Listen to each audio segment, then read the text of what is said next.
Hey guys, my name is Julio Delafite, and thank you so much for coming back. I have a guest today that's going to inspire you. So there is a conversation about young people that the whole notion of going out and getting drunk for the sake of getting drunk is being left behind. There's a new generation of people that want to cause incredible impact, that want to live their lives for living a legacy, and they're not waiting to get older to live a legacy. I have with me Parrys, and Parrys was at the United Nations when she was 13 years old.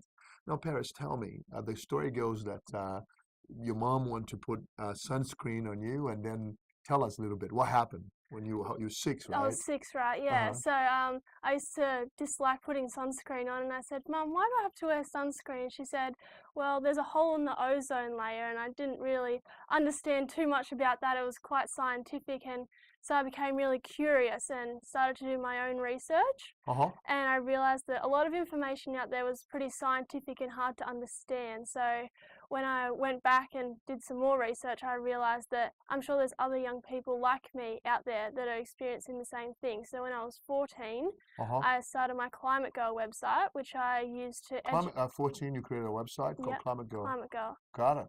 So that was to educate other young people about the environment. Climate Girl. Right. Young people about the environment. Exactly. Right. In a fun and interesting way rather than being really scientific. Oh, I see. Yeah, so, and I've just redeveloped it actually and relaunched it on the 1st of December as a global platform for young people to share their stories and connect with each other, with other like-minded young people, yeah. And I believe this collaboration and sharing of knowledge will increase the environmental intelligence of my generation. Now, when you were 13, you went to the United Nations. How did that happen? There was an application process. How did you find out about it, and how did you get to be there? Well, I had set my sights on going to the United Nations for a few years. At what age? Probably about 10. 10, got it.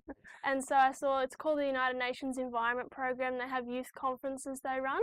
And I saw, when I was 13, I saw the first one was in Norway, and I thought, I've got to go there. I saw the application and filled it out, and I ended up being the Australian representative and gave a speech at one of the plenary sessions. To anyone watching this, what I want you to know is when I was talking to Parrys just before filming, I said to Parrys, I recognize you, Parrys, as a force to be reckoned with, you know, a young woman who had made a decision. I'm going to speak to the planet. The 13, you were there, but you didn't go only once, right? You've been back a few times, right? 3 times. 3 times. And tell us a little bit about the second time and the third time. So the second one was South Korea, and the third one was Java. Well, how'd you go? Well, South Korea, what did you do there? I spoke again and ran a workshop as well. As a 15-year-old? 15. A 15-year-old, you took command, and you said, I have a message to give, and you're facilitating workshops. It's 15. Yeah.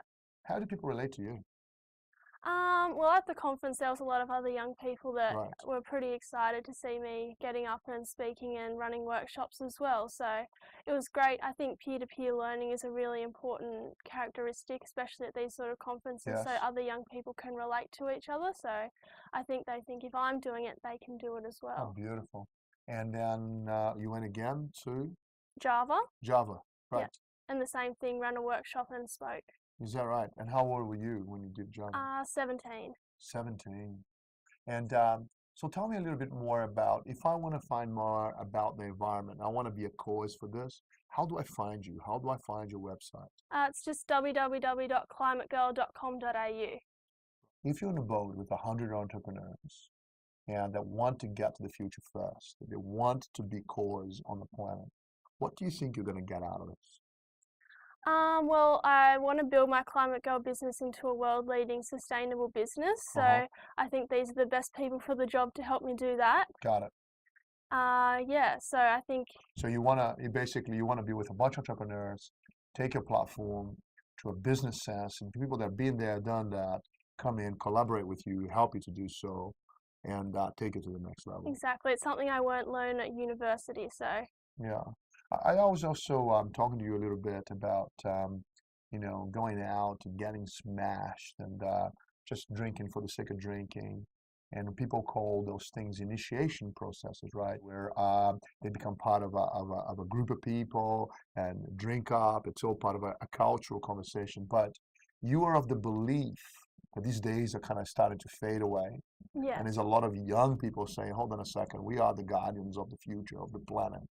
And we need to get on with this conversation about how to take care of the planet. If you're hanging out with people, what are the normal conversations that will come up? Well, I would be talking to my friends about the latest political landscape, what new business ventures we think will be important in the future, those sort of things, opposed to going out clubbing every night.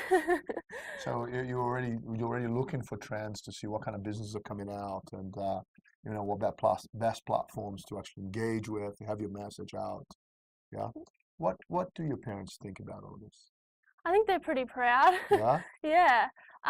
They've always been so supportive of my work, and I'm really thankful for that. Beautiful, beautiful.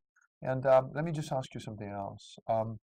What are you studying right now? Are you going to university? Yeah, I'm in the first year of my law degree. You're going to do law? Yes. Excellent. And why are you studying law? I think there'll be a need for environmental lawyers in the future, and I also think the law will help me in my environmental business work as well. So. Okay, got it. So guys, for us as entrepreneurs to be able to see 19-year-olds already thinking about what's the business trends, what's the conversation, so on, it becomes a call. Parrys right now is raising her money to come on the voyage. She's also creating her own business. If you're watching this right now, I'd love to encourage you to go, what's the website again? www.climategirl.com.au. Okay, guys, and you can see it written right here on the screen right now. Just come along. And there is also a whole conversation about crowdfunding. It's simple. We can just watch and see, oh, wow, nice for you, Parrys. Or we can watch and say, you know what, Parrys, I'm right behind you, I'm right beside you, I'm going ahead of with you. Meaning, be part of this, because for every 19-year-old that sees this film, sees this clip, and realizes, doesn't matter how small, I have a role to play, I want to play, right? These are better conversations than just kind of surviving the now, but creating the future. Hey guys, I hope that this has been very inspirational for you. You can hear this in two ways. Oh, it's just a girl. You can hear like this. This girl went to the United Nations at 13 years of age, right? I want my 14-year-old to start listening in and start just saying, I can be cause on the planet. So guys, I'm Julio De La Fite, and we are together unstoppable.